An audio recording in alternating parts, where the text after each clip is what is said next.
a une question sur l'intention. Est-ce que l'intention est un des 5 facteurs mentaux? Et bien sûr, c'est un samskara, oui.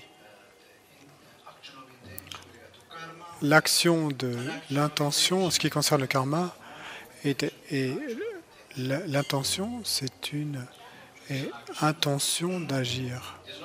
Donc c'est une action, c'est pas une pensée. Les 5 facteurs mentaux omniprésents, ce sont eux qui déterminent l'expérience. Comment le dire?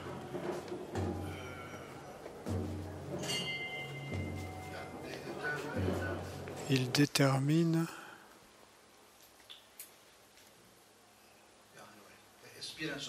quoi qu'il en soit, l'expérience d'un objet. Sans intention, l'esprit ne peut pas se déplacer vers un objet. Sans intention, on ne peut pas penser ou vouloir penser, ou avoir l'intention de penser, ou avoir l'intention de parler, ou avoir l'intention d'agir. Sans intention, il n'y aurait aucune activité physique, verbale ou mentale. Et ce n'est pas un concept, hein, l'intention. L'intention, c'est ce facteur mental qui fait bouger l'esprit. C'est en quelque sorte ce qui force. Et l'intention a la fonction de faire bouger l'esprit vers l'objet. De bouger l'esprit vers l'objet.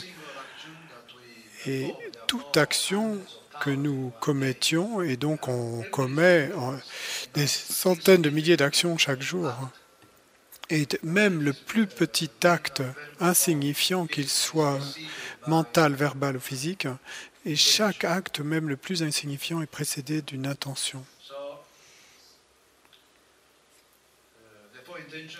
Et donc l'intention est un facteur mental et dont il est très important d'être conscient.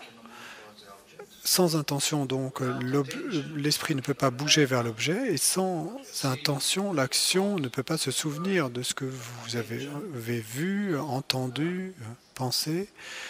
Donc, sans attention, pardon. Et donc, l'intention est responsable du fait de faire l'expérience pleinement de l'objet. Et ainsi, donc, nous pouvons nous souvenir. Le contact, c'est ce qui permet à l'expérience, c'est ce qui amène ensemble l'esprit et l'objet, créant ainsi une expérience agréable, désagréable, ou ni agréable ni désagréable. Et donc ensuite de faire l'expérience de la sensation, d'une sensation qui là encore va être agréable, désagréable ou neutre. Donc c'est un autre facteur mental. Et puis la perception, la discrimination ou la perception. Donc sans perception, sans discrimination, on ne serait pas capable de dire ceci ou cela. Donc quand je regarde par exemple, ce qui permet à ma perception visuelle de voir ceci au lieu de cela,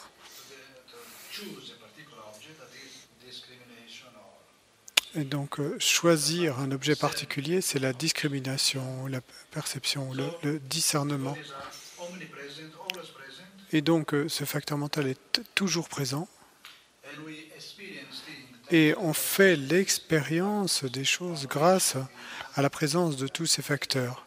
Et tous ces facteurs dont l'intention est un de ces facteurs omniprésents.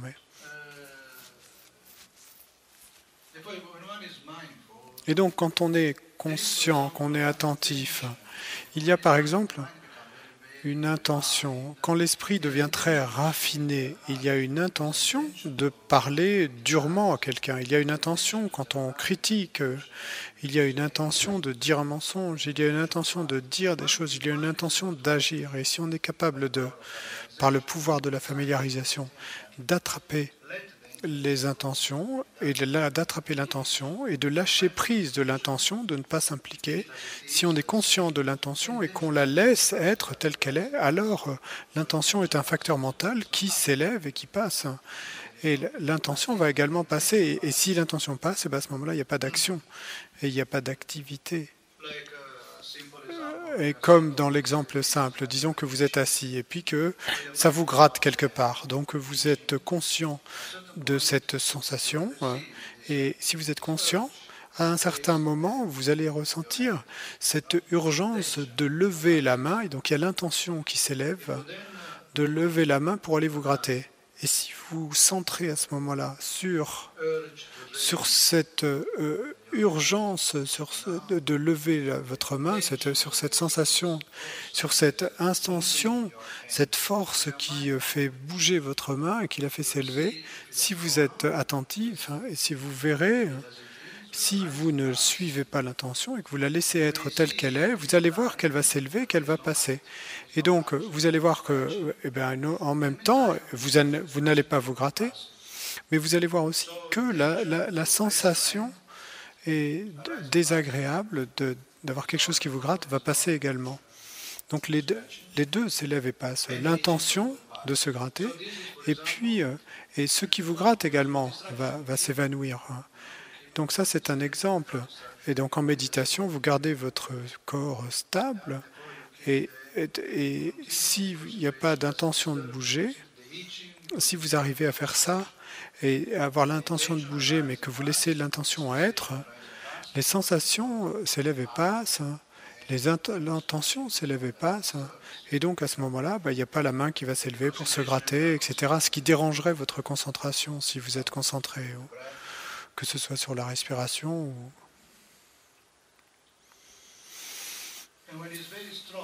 Et quand l'esprit est très fort, l'esprit est alors capable, bien sûr, c'est après une longue pratique, mais à ce moment-là, l'esprit est capable de percevoir l'intention de parler durement, intention, attention, et ensuite de lâcher prise de cette intention, et donc on ne va pas s'adonner à cette action de dire quelque chose de dur. Donc physiquement et verbalement, d'abord, on perçoit et on est conscient de l'intention en ce qui concerne le corps et la parole. Bon, pour l'esprit, c'est plus difficile, mais finalement, à un moment, on y arrivera. Les intentions de l'esprit, l'intention de penser, l'intention de diriger l'esprit vers telle ou telle pensée, on arrivera à la percevoir et à en être conscient. Et éventuellement à lâcher prise. Donc quoi qu'il en soit, l'intention n'est pas un facteur... Non, l'intention n'est pas un concept, c'est simplement un facteur mental qui bouge l'esprit vers l'objet.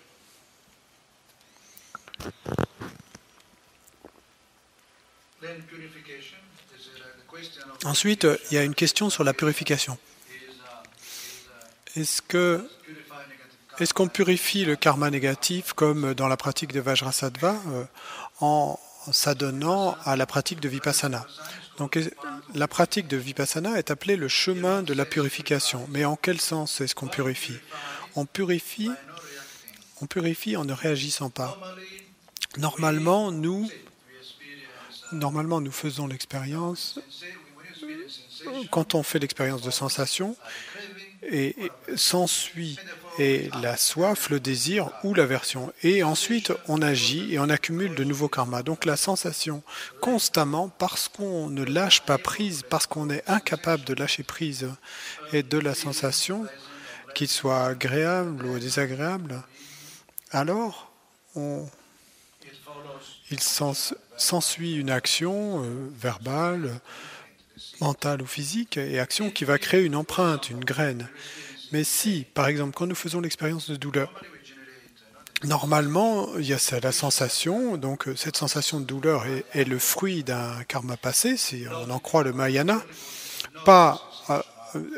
Toutes les sensations ne sont pas le fruit d'un karma passé, selon le bouddhisme des anciens, mais selon le bouddhisme tibétain, le bouddhisme Mahayana, et toutes les sensations sont le fruit d'un karma passé. Donc une sensation s'élève, et désagréable, disons, qui est le fruit d'un karma passé. Si on ne réagit pas à cette sensation désagréable, alors on peut parler de purification, parce que ce karma-là a été purifié. Sinon, si on saisit et qu'on s'implique et qu'on réagit à cette sensation, alors à ce moment-là, on va générer un nouveau karma. Donc constamment, on va ainsi perpétuer perpétuer la chaîne d'action. Et donc, si, comme il est dit, la sensation, comme dans le Mahamudra, on dit, regardez la sensation. La sensation, c'est comme un oiseau qui ne laisse pas de traces dans le ciel derrière lui. Et bien, de la même façon, la sensation est simplement une sensation. Donc, ce qui veut dire qu'elle s'élève, qu'elle est agréable, oui, ou désagréable. Mais ensuite, l'attachement ou l'aversion sont des tendances. Ce n'est pas la sensation agréable qui cause la saisie. C'est la tendance, l'addiction à cette sensation ou à l'addiction à suivre certaines tendances. Mais la sensation elle-même, de son côté, elle s'élève et elle passe. Si on était capable de... Si on est capable de ne pas réagir, et quand on a de la douleur, si on n'était pas capable de réagir avec du désir ou de l'aversion, et bien à ce moment-là, il n'y aurait aucune trace. Il n'y aurait aucune trace de karma.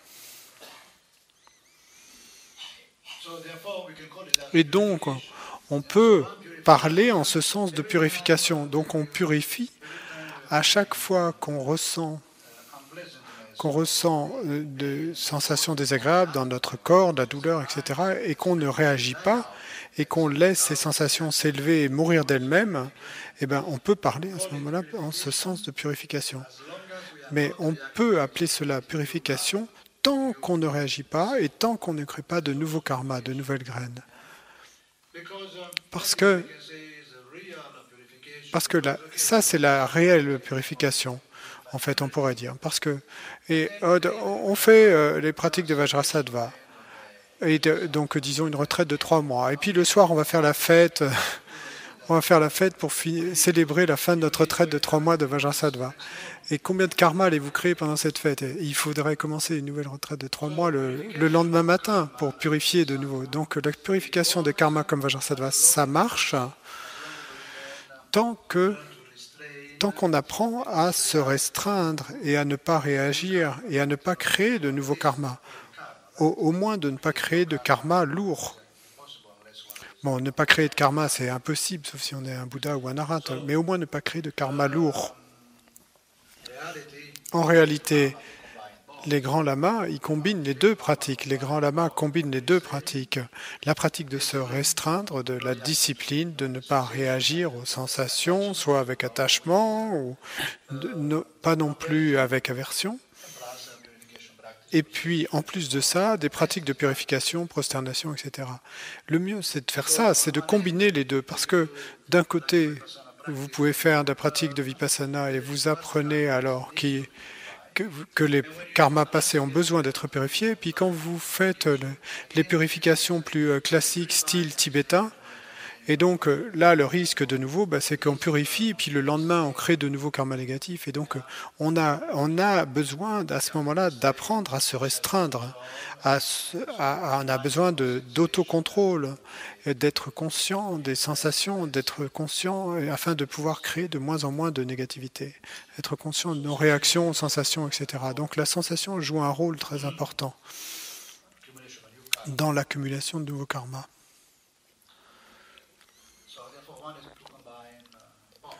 Et donc, il nous faut combiner les deux.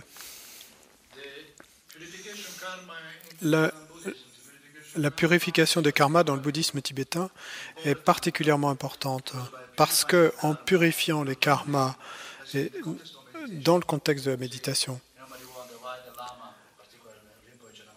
particulièrement un lama comme Lama Zopa Rinpoché, pourquoi donne-t-il tant de pratiques de purification, des centaines de milliers de ceci ou de cela? Parce que les pratiques de purification ne purifient pas simplement le résultat à pleine maturation. Bien sûr, le résultat à pleine maturation est purifié, donc on n'aura pas à faire l'expérience de ce mauvais karma dans les vies futures. Mais pour le méditant, la pratique de purification, ça veut dire la purification du remords et du regret. Et donc, particulièrement avec Vajrasattva, d'un côté, on purifie Quant aux vies futures, donc on n'aura pas à faire l'expérience du résultat à pleine maturation, mais quant à cette vie présente, pour cette vie présente, eh ben, on purifie le regret, le remords. Et donc après la retraite, on se sent propre, on se sent purifié, et donc on peut être tranquille. On a pu faire l'expérience du remords et de l'agitation liée à nos actions passées. Et avec le remords, pourquoi c'est important? Parce que même si nous sommes en groupe, par exemple ici, et que vous vous asseyez seul dans votre chambre, ou que même en groupe ici, on est chacun seul avec nous-mêmes. Et donc, comme on le sait, il y a toutes ces choses du passé qui s'élèvent. Et être seul, ça crée les conditions pour que les choses passées viennent à l'esprit. Et puis que les bonnes choses, on s'en réjouit, et les choses passées, on génère du regret. Et si les choses du passé sont très mauvaises, du remords. Et à moins qu'on s'occupe tout le temps, qu'on soit occupé tout le temps, 24 heures sur 24, alors à ce moment-là, il n'y aurait pas d'espace pour ressentir du remords, sauf peut-être quand c'est trop tard, par exemple sur notre lit de mort. À ce moment-là, c'est trop tard pour ressentir du remords. Parce qu'à ce moment-là, on est seul, donc mieux vaut et ressentir du remords avant qu'on en arrive à notre lit de mort. Et c'est ce qui se passe en méditation pendant les retraites, on ressent du remords. Et sans remords, c'est comme avoir un couteau planté dans le cœur. On ne peut pas méditer avec le remords. Si on a du remords, on ne peut pas méditer. Et d'où ce besoin de purifier. C'est pour ça qu'il nous donne toutes ces pratiques de purification à faire, pour purifier exactement cela, le remords.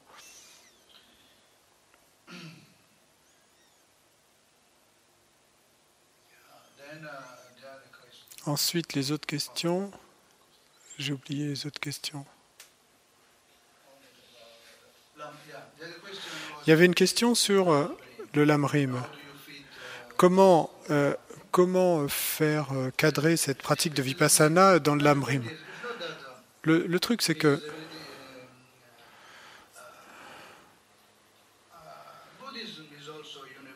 le bouddhisme est également universel. Le bouddhisme s'est également répandu en Chine, au Japon. Le bouddhisme s'est répandu partout.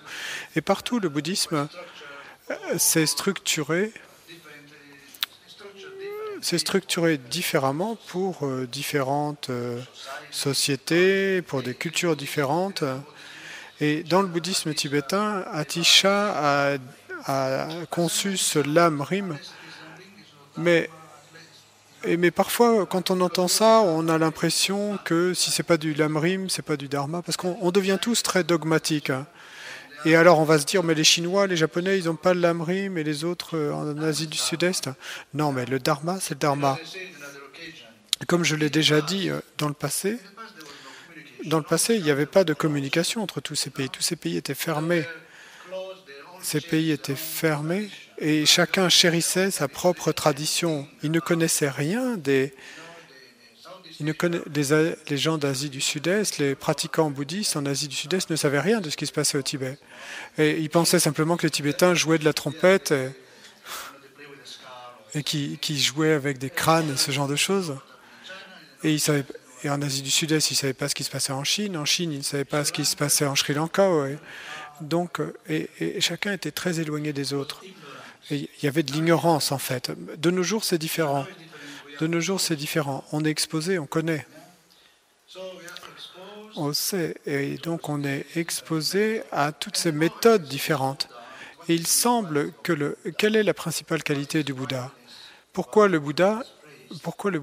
fait-on les louanges du Bouddha? Pour ses moyens habiles. Et ces moyens habiles, c'est sa grande variété de méthodes. Il y a une grande variété de méthodes. Et nous, maintenant, occidentaux, on attend d'enseignants et également des livres. Et donc, on entre en contact. Et donc, si cette technique est bonne et bénéfique, pourquoi ne pas essayer?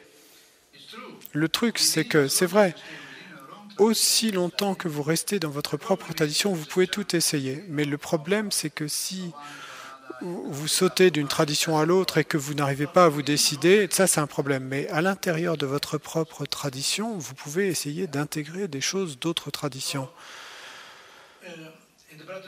Donc dans la pratique de Vipassana, ils mettent l'accent sur la pleine conscience, l'attention. Donc là, la question va être comment intégrer la pleine conscience dans l'Amrim. Sans pleine conscience, il n'y a pas de l'Amrim. Et parce que l'attention, on en a besoin, la pleine conscience, pour l'éthique, on en a besoin pour la concentration, on en a besoin pour la vision pénétrante. Donc, sans attention, on ne sera pas capable de tenir aucun précepte. Est-ce que l'Amrim parle de ça? Oui, la concentration. Est-ce qu'on peut se concentrer sans capacité de ramener l'esprit sur l'objet? Donc, sati. Donc, encore une autre caractéristique de l'attention. Est-ce qu'on peut pratiquer le tantra? Qu'est-ce que c'est que le tantra? Le tantra est la conscience. Le tantra, c'est la forme la plus élevée de conscience. C'est complètement la conscience des choses. C'est pourquoi dans le tantra, si on devait faire rentrer le tantra dans l'une des trois corbeilles, dans la corbeille du Vinaya, dans la corbeille des sutras ou dans la corbeille de l'Abhidharma, où est-ce que le tantra cadrerait? Eh bien, le tantra cadrerait dans le sutra, parce que le Vinaya, l'Abhidharma traite de la sagesse, le Vinaya de la moralité et les sutras de la concentration. Et donc le tantra, dans le tantra, qu'est-ce qu'on fait? On ne spécule pas, on ne fait pas de spéculation, on l'a déjà fait. Et à notre époque, sutra, à notre époque, l'amrim. Mais quand vous commencez à pratiquer le tantra, tout est déjà très bien déterminé, défini, affirmé. Vous avez une foi qui ne pourra pas trembler. Et vous avez cette conscience du mandala, de la déité, de la félicité. Donc tout est conscience. Le tantra, c'est conscience de toutes ces choses qu'on a mentionnées. Mais donc, comment pourrait-on se lancer dans le tantra sans avoir aucune idée de ce que veut dire la conscience de? C'est quoi la conscience de quelque chose? Si on ne s'entraîne pas avec des choses petites, simples, comme lever, avancer, poser, la façon dont on marche, simple. Souvent, vous voyez, les lamas partent de l'hypothèse qu'on connaît, qu'on sait. Et donc, ils vont dire, bien sûr, vous devez connaître cela. Oui, conceptuellement, on connaît, on sait, mais on n'a jamais vraiment essayé.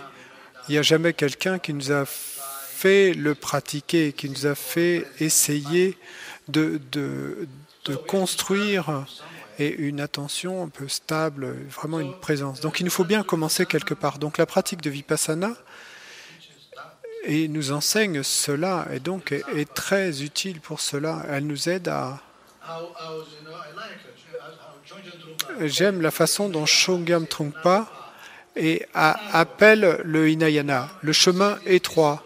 Étroit dans le sens où on est discipliné, où il y a la discipline. La discipline, c'est quelque chose d'étroit. Pas dans le sens étroit de inférieur. Non, Hinayana, ça veut dire étroit. Et les sages sont étroits, parce que dans le Hinayana ou le Theravada, quel que soit le nom qu'on lui donne, dans le bouddhisme des anciens, on met l'accent sur quoi? On met l'accent sur la discipline. Et la discipline, c'est quelque chose d'étroit, non? Parce que dans la discipline, on ne peut pas être spontané. Parce que imaginez qu'on soit tous spontanés ici. Imaginez que tout d'un coup, on donne la consigne « soyons spontanés ». On commencerait à s'étrangler les uns les autres, probablement. On commencerait à débattre, à se disputer. Donc on ne peut pas se permettre d'être spontané. Donc nous devons nous restreindre. Et donc la discipline, et puis c'est inconfortable. Et c'est pour ça qu'on peut dire que c'est étroit. Et donc ça, c'est en lien avec le fait de dompter. C'est parce qu'il s'agit de dompter l'esprit. Avant d'entraîner l'esprit, nous avons besoin de le dompter. Et là, de nouveau, dans cette pratique spécifique de Vipassana, on met plus l'accent, on met l'accent particulièrement sur le domptage de l'esprit. De la même manière qu'on dompte un animal sauvage, pour dompter un animal sauvage, il faut que vous l'enfermiez dans une clôture très étroite. Vous ne pouvez pas lui donner un grand terrain énorme parce qu'il s'enfuirait. Et donc il faut que la cage soit très étroite. Et bien sûr, l'animal, le cheval sauvage par exemple, parce qu'il est sauvage et qu'il ne va pas arrêter de taper dans tous les sens, et donc il y a le risque qui vous tape dessus, donc vous n'allez pas trop vous approcher, vous n'allez pas trop vous éloigner non plus. C'est ainsi qu'on dompte l'esprit. Pas trop près, pas trop loin. C'est ça qu'on apprend. Trop près, c'est quand on s'implique. Et trop loin, c'est quand on ignore. Quand on ignore, on est trop loin de l'esprit. Et quand on s'implique, on est très près. Et donc les deux sont des extrêmes. Et donc quelle est la voie du milieu? C'est d'être attentif. Et être attentif, c'est dompter. C'est ainsi qu'on dompte. Dans le sens de... Parce que l'esprit, on ne peut pas le tenir avec nos mains. On ne peut pas tenir l'esprit avec nos mains. Donc comment est-ce qu'on dompte l'esprit? En étant attentif. Et donc dompter. Et pour dompter, on a besoin de conditions comme le silence, le fait de se restreindre les sens, etc. Donc on a besoin de discipline. Et au début, comme on le sait, c'est inconfortable, c'est étroit. On sent, on a une sensation d'étroitesse. Il y a beaucoup de choses qu'on ne peut pas faire jusqu'à ce que ça devienne, qu'on soit familiarisé, qu'on devienne habitué et que finalement on apprécie, on puisse y prendre du plaisir. Alors ça va devenir la véritable liberté. Ça, c'est la véritable liberté. Être libre, faire tout ce qu'on veut, faire n'importe quoi, ce qu'on veut, c'est pas la véritable liberté. Au début de cette retraite, j'ai pris l'exemple de quand vous êtes dans un parking vide et il y a tant d'espaces vides que vous savez pas où vous garer. Et peut-être vous allez terminer par ne pas vous garer, ou peut-être vous allez mettre 2 heures à vous garer, même si le parking est vide. Et donc l'esprit a besoin de discipline. Et donc il y a le planning pendant la retraite, donc on sait ce qui va venir après, tout est clair.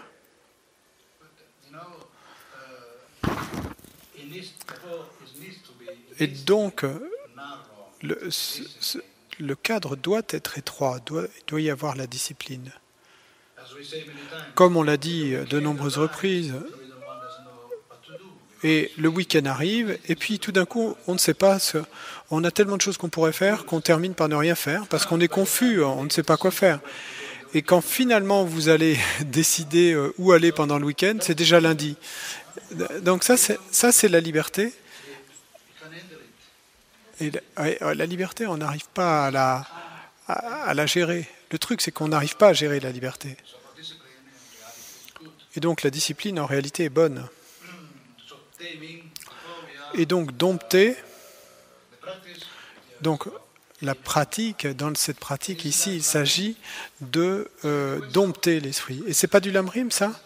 Et parce que la question c'était comment cadre le vipassana dans l'amrim. Si vous connaissez vraiment le lamrim, vous saurez où caler la pratique de vipassana. Si vous ne connaissez pas l'amrim, vous ne saurez pas. Mais si vous connaissez l'amrim, vous saurez. C'est à tel endroit que va s'intégrer la pratique de vipassana. Disons que dans l'amrim, vous êtes intéressé dans le Mahamudra. Mais le risque de Mahamudra, c'est que tout devienne conceptuel. Il y a une terminologie très belle, des concepts très beaux dans le Mahamudra. Mais l'espace et le vide, etc., tout peut très facilement devenir quelque chose de conceptuel et pas une expérience réelle. Parce que si on ne s'est pas entraîné à l'attention, si on ne sait pas ce que ça veut dire qu'être attentif, même si on a fait des pratiques de purification, vos pratiques préliminaires, et puis le lamrim et tout ça, dans le Mahamudra ou dans le Dzogchen, la conscience, l'attention et le cœur. Mais si vous n'avez jamais essayé d'être conscient, d'être attentif, si vous n'êtes jamais entraîné à l'attention, à la pleine conscience, alors comment pourriez-vous soudainement vous attaquer à la nature de l'esprit? Mais si vous n'avez jamais rencontré l'esprit et que vous êtes supposé comprendre sa nature, donc vous êtes supposé connaître la nature de l'esprit, mais la nature de l'esprit, c'est pas en y pensant, c'est en l'observant. Mais comme on ne sait pas quoi observer, puisqu'on n'a jamais été présenté à l'esprit, alors Donc dans le Mahamudra, par exemple, on dit « je me prosterne devant l'esprit ordinaire ». L'esprit ordinaire, c'est ce qu'on observe, cet esprit ordinaire que quand on est assis et qu'on est cet esprit qui est ennuyé et insatisfait et en colère, eh bien ça c'est l'esprit ordinaire. Mais l'esprit est également plein de félicité, etc. Mais l'expérience, c'est l'esprit. Le truc, c'est que même avant d'essayer de regarder les choses s'élever et passer, il y a un besoin d'être introduit, de s'asseoir de manière proche. Parce que ça fait depuis des temps sans commencement que nous nous mettons en colère. Nous avons l'attachement depuis des temps sans commencement, depuis toutes sortes d'expériences.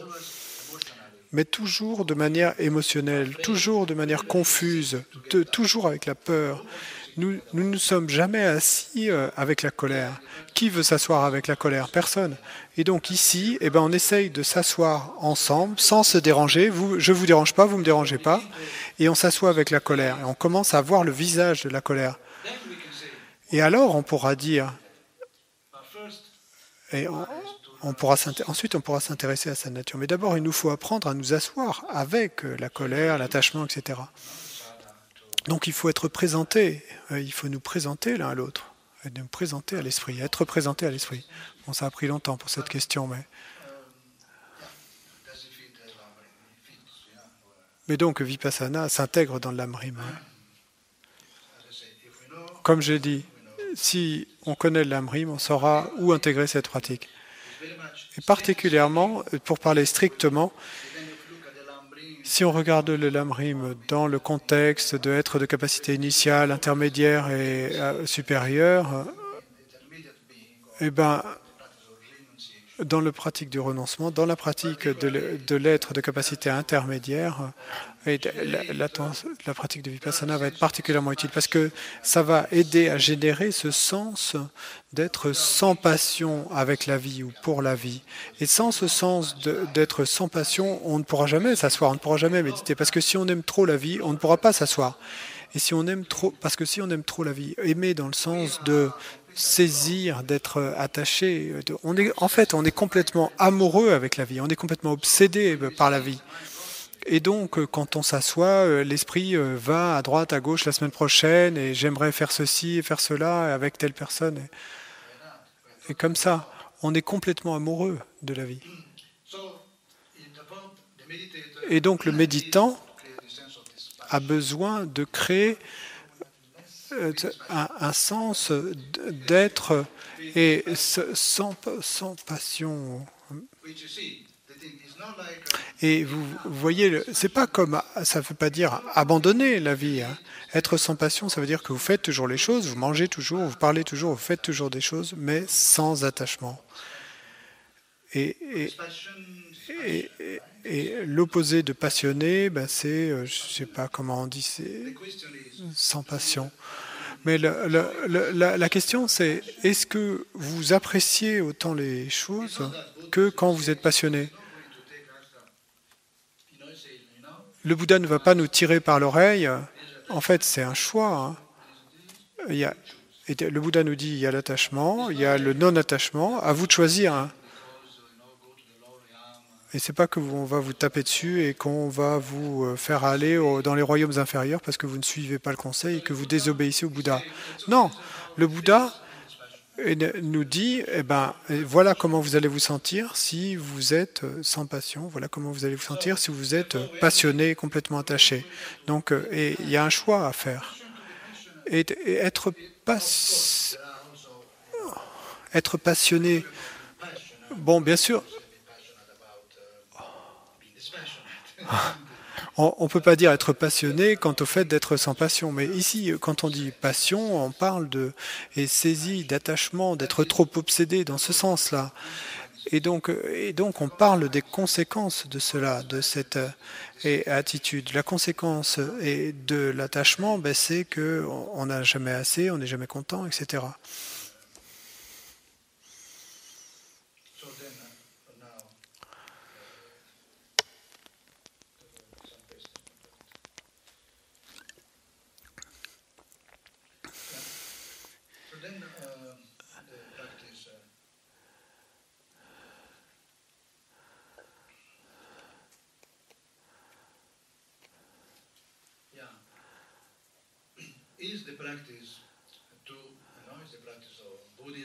Est-ce que la pratique du bouddhisme ou la pratique de la méditation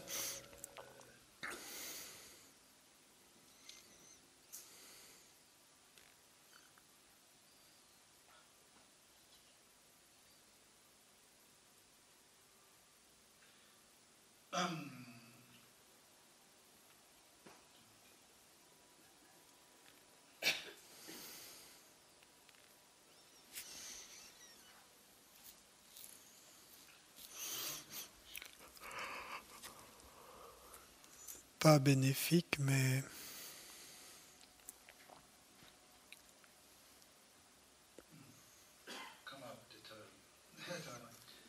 l'esprit, mais le terme m'était venu à l'esprit, mais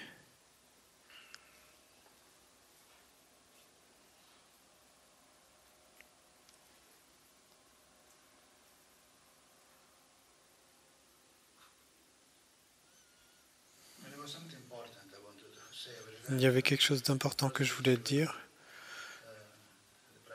qui n'était pas lié directement à la pratique, mais je me suis laissé attraper par ces questions.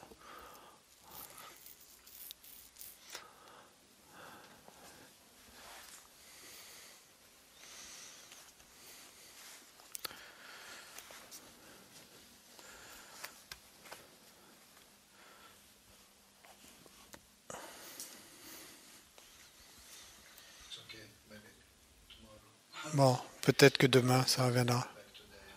Donc revenons-en aux facteurs contrôlants. Donc pour renforcer les facteurs contrôlants, il y a neuf façons de renforcer les facteurs contrôlants. La première façon, c'est le souhait de vraiment comprendre l'impermanence, le changement, l'impermanence. Et le fait que les choses s'élèvent et passent. Donc, d'avoir un fort intérêt. Au début, c'est une vision pénétrante, c'est une réalisation très importante à générer, le fait que les choses s'élèvent et passent. Donc, la première façon, c'est ce très fort intérêt dans l'impermanence, dans la compréhension de l'impermanence, de l'esprit et de la matière. Deuxième façon, être sérieux en ce qui concerne la pratique. Être sérieux en ce qui concerne la pratique, donc c'est une autre façon de renforcer ces facteurs contrôlants, être sérieux quant à la pratique. Ensuite, la troisième façon de renforcer les facteurs contrôlants, c'est de pratiquer de manière continue. Et le sati doit être quelque chose de continu. Du moment où on se réveille le matin, quand on va se laver, s'habiller, qu'on marche vers la gompa, etc. Et tout le long de la journée, garder la sati et soutenant la sati tout au long de la journée, constamment. Ça va également renforcer le facteur de la foi, ça va soutenir l'effort, la concentration et la vision pénétrante, la connaissance, etc. Donc, appliquer continuellement sati. Ensuite, la quatrième façon de renforcer les facteurs contrôlants, c'est d'avoir d'abord un endroit approprié, donc un endroit approprié pour méditer. Et donc, par exemple, ceci est pour les gens avec un fort désir.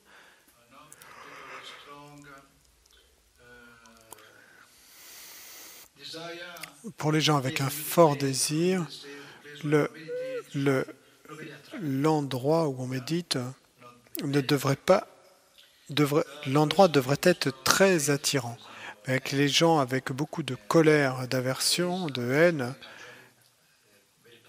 Non, pardon, ça devrait être l'inverse. Pour les gens qui ont beaucoup de désir, l'endroit ne devrait pas être très attirant. Pour les gens qui ont beaucoup de colère, l'endroit devrait être très attirant, très propre, très ordonné. Pour les gens qui ont beaucoup de bavardage intérieur, il devrait y avoir une grande vue, comme une grande fenêtre, une grande véranda. Et,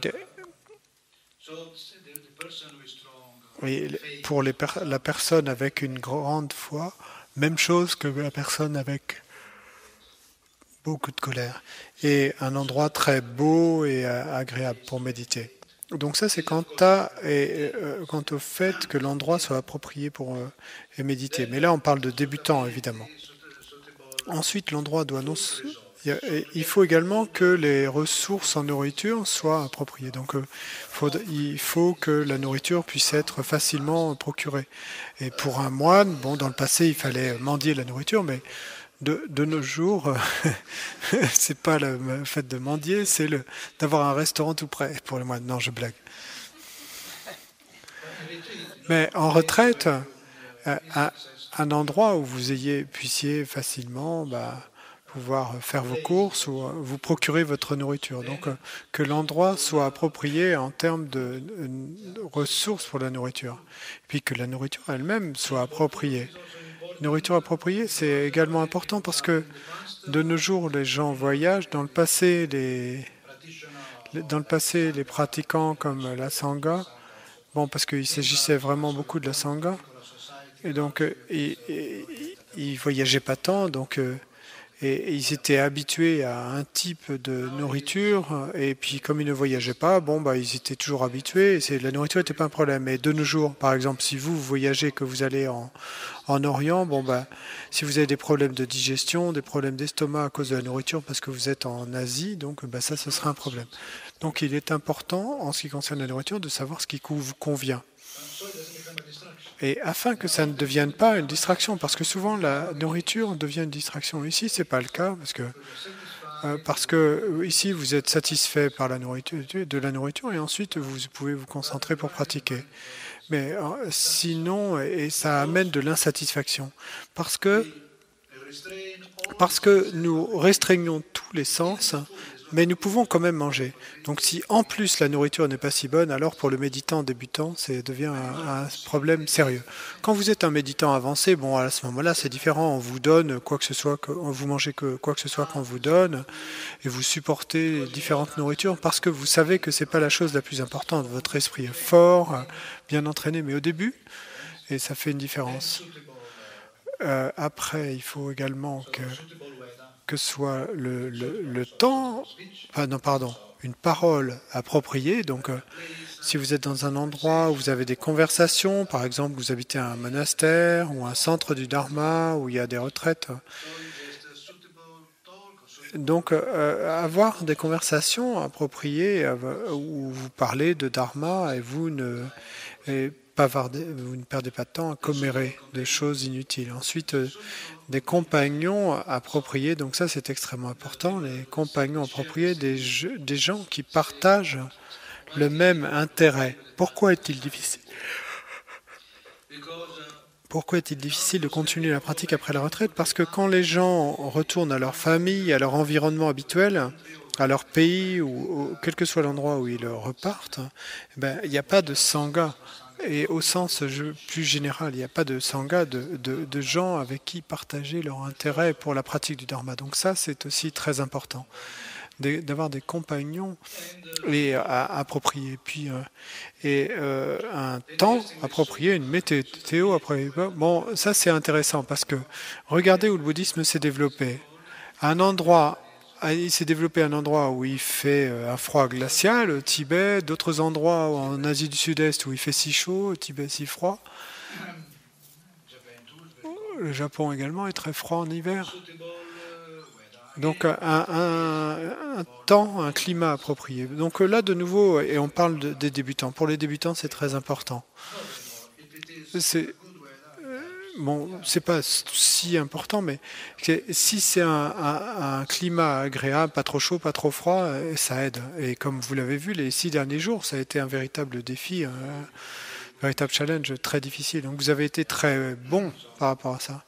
Enfin, très. Peut-être que je dis ça trop tôt, que vous avez été très bien. J'espère que c'est pas trop tôt pour dire. Non, je reprends ce que j'ai dit.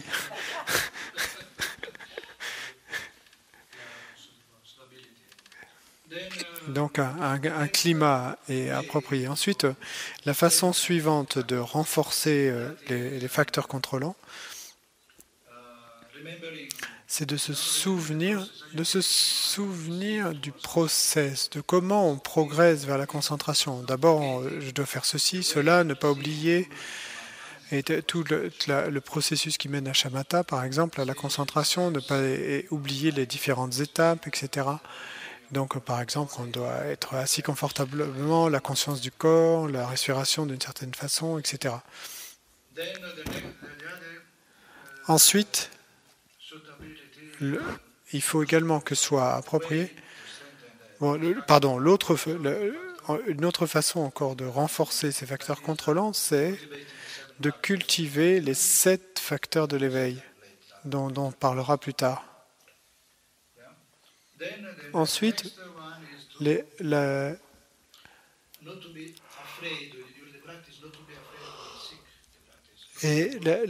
chose suivante, c'est quand vous pratiquez, quand vous faites une retraite, de ne pas être soucieux de tomber malade ou pas. Bon, je ne sais pas si c'est commun à beaucoup de gens, mais ça arrive en tout cas qu'il y a des gens qui aient peur de tomber malade ou qui commencent à faire l'expérience de douleur et les jambes s'endorment et déjà vous êtes en train d'entendre l'ambulance arriver, vous paniquez complètement, je vais aller à l'hôpital. Et comme je dis souvent, est-ce que je vais rester infirme pour le restant de mes jours? Et vous pensez vraiment... Et vous pensez déjà à la pension d'handicapé que vous allez toucher, combien je vais obtenir, etc. L'esprit continue et continue encore pendant la session. Et vous vous imaginez vous-même allongé sur le brancard dans l'ambulance. Donc il y a la peur. Donc ne pas avoir peur, ne pas être soucieux de tomber malade pendant la pratique. Et puis la façon suivante, c'est de surpasser la douleur. Et donc ici, on essaye de ne pas chercher à échapper à la douleur, mais plutôt de la surpasser en la traversant, en comprenant sa nature, plutôt qu'avec d'autres manières, comme par exemple d'ignorer la douleur, de l'oublier,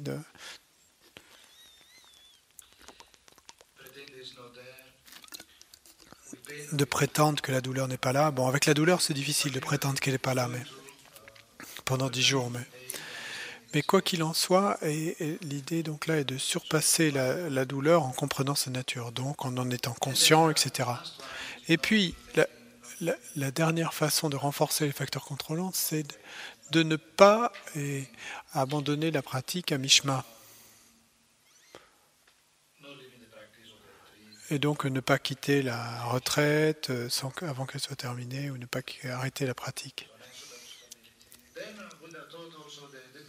Et puis, le Bouddha a également enseigné les bienfaits de l'attention. Donc le premier bienfait de l'attention, c'est que ça purifie les kléchas. Elle purifie les kléchas, l'attachement, la colère, l'ignorance, les vues erronées, le doute, etc.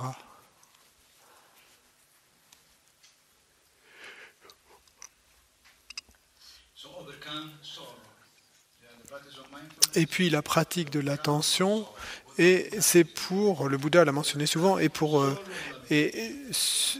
dépasser, surpasser et le chagrin et les lamentations.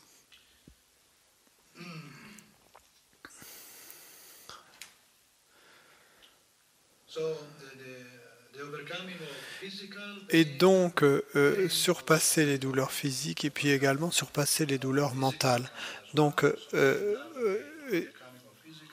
Et donc pour surpasser les douleurs physiques d'un côté, puis pour surpasser les douleurs mentales. Et puis pour atteindre l'éveil et le nirvana. Ici, nirvana veut dire, c'est dans le sens d'atteindre la délivrance, d'être délivré. Et donc, sont d'autres bienfaits de la pratique de la vision pénétrante, de la pratique de Vipassana, de la pratique de l'attention.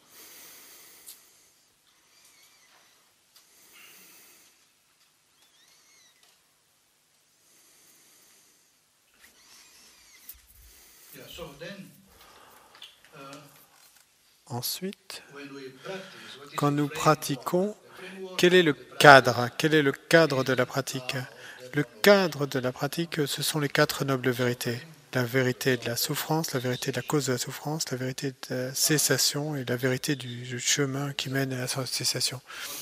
Donc ça, c'est le cadre de la pratique. Et les objets de la méditation, ce sont la contemplation du corps, la contemplation des sensations, la contemplation de l'esprit et la contemplation des dharmas. Le boulet, contemplation des dharmas. Donc, quant à la noble vérité de la souffrance, donc la souffrance se manifeste de beaucoup de manières différentes. Il y a la souffrance générale, il y a les souffrances spécifiques, il y a la souffrance de la naissance, il y a la souffrance du vieillissement, il y a la souffrance de la maladie particulièrement, et particulièrement la souffrance de la mort. Dans le contexte de l'existence cyclique, le fait d'être conçu, et encore, de renaître encore et encore sous le pouvoir des perturbations mentales, sous le contrôle des perturbations mentales.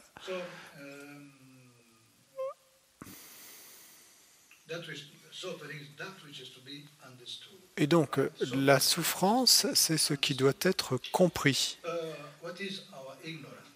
Mais c'est quoi notre ignorance? Comme dans la Prajnaparamita, par exemple, où on parle des 3 types de connaissances. La connaissance mondaine, la connaissance supramondaine et la connaissance insurpassable. La connaissance mondaine, la connaissance supramondaine et la connaissance insurpassable. La connaissance mondaine, c'est notre connaissance à nous. Et en fait, c'est la méconnaissance. La mauvaise perception, la perception erronée. Et c'est pour ça qu'on parle de connaissance, parce que c'est pas seulement connaître, c'est connaître de manière erronée. Et qu'est-ce qu'on connaît de manière erronée? Qu'est-ce qu'on perçoit de manière erronée? Eh bien, ce qui est en réalité douleur, ce qui est en réalité souffrance, est perçu par nous comme étant du bonheur. Mais en réalité, et puis le fait que l'impermanence est perçu, que ce qui est impermanent est perçu par nous comme étant permanent. Et puis tout ce qui est vide de soi est perçu par nous comme ayant un soi.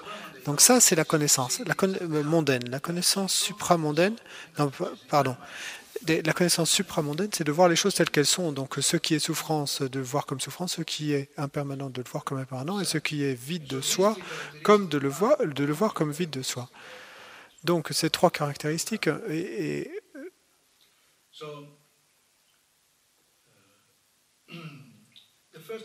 sont à comprendre et quant à la vérité de la souffrance, c'est dukkha. Donc la première chose, c'est l'impermanence. Qu'est-ce que ça veut dire impermanence? Et ça ne veut pas simplement dire changement. Impermanence, ce n'est pas seulement un synonyme de changement. Le fait que les choses s'élèvent et passent. Mais il nous faut voir entre les lignes. Et qu'est-ce qui est sous-entendu? Parce qu'en réalité, l'impermanence, l'impermanence, c'est simplement l'impermanence. Elle n'est ni bonne ni mauvaise, c'est simplement ainsi que sont les choses, c'est simplement la réalité. Et donc ici, l'impermanence, comme le dit le Bouddha, l'impermanence, c'est que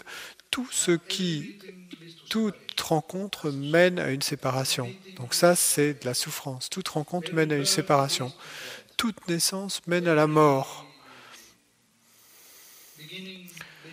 Tout début mène à une fin.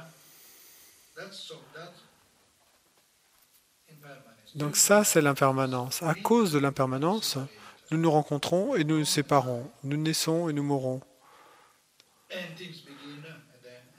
Et puis les choses commencent et ensuite se finissent. Mais ici, l'impermanence, quand on parle de permanence, quand les choses nous frappent, quand les choses changent, et que c'est un changement soudain, c'est ça qui est choquant pour nous. quand les choses changent soudainement, quand quelque chose nous frappe soudainement, quand quelque chose n'est pas attendu, la, la- la nature de la calamité, bon, c'est la nature des choses de changer. Mais ce qui est choquant pour nous, c'est quand ça nous frappe et sans prévenir. Et les changements d'humeur, par exemple, dans les gens. Et tout d'un coup, on vous apporte pas le café, alors que vous êtes encore au lit, et la personne vous dit non, aujourd'hui, après 20 ans d'avoir eu son café au lit, tout d'un coup, on vous dit non, aujourd'hui, tu te débrouilles, tu vas chercher ton café. Il y a un signe là, non? Ou au déjeuner, vous allez vous asseoir à table, il n'y a pas de déjeuner. Je suis désolé, pas de... et j'ai la lessive à faire. Le soir, vous allez vous asseoir et vous attendez qu'on vous apporte le dîner et puis on vous dit non mais il faut que je fasse sortir le chien. Donc soudainement vous êtes choqué, il y a quelque chose qui s'est passé. Un changement d'humeur. Parce que les changements en fait arrivent toujours soudainement et c'est ça qui est choquant. Parce que là, vous vous demandez qu'est-ce qui se passe, qu'est-ce qui arrive.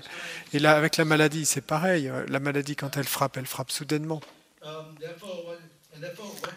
Et donc, qu'est-ce qui est blessant, qu'est-ce qui fait mal? Ben, c'est l'instabilité. Il y a une certaine stabilité. Tous les jours, on déjeune ensemble, on mange certaines choses. Il y a une certaine stabilité qu'on saisit, à laquelle on est attaché. Et quand cette stabilité se disloque, alors là, c'est choquant. Et on souffre.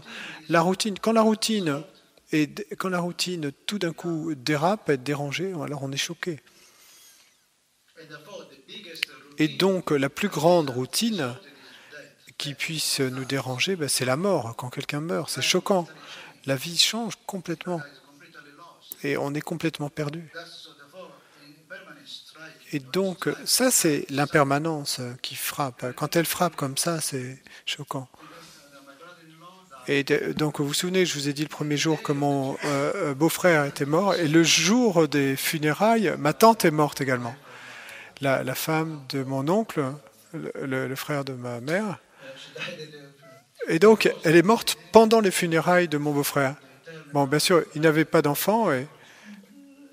Et ils m'ont dit au téléphone que mon oncle est complètement perdu. Il est comme un bébé. Et le truc, c'est qu'à chaque fois qu'il venait à la maison voir ma mère, et je me souviens de lui, et si plein de confiance en lui, il jugeait tout, il savait tout. Et maintenant, ils me disent que il est complètement perdu. Il a perdu sa femme, il est complètement perdu.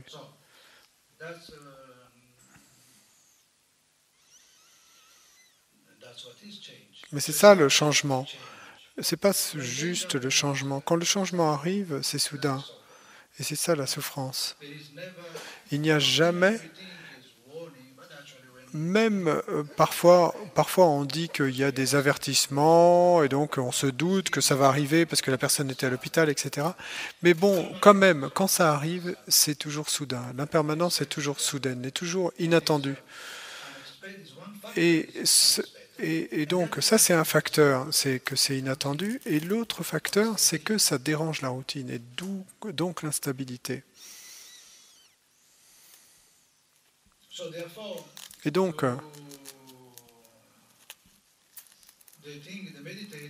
le méditant,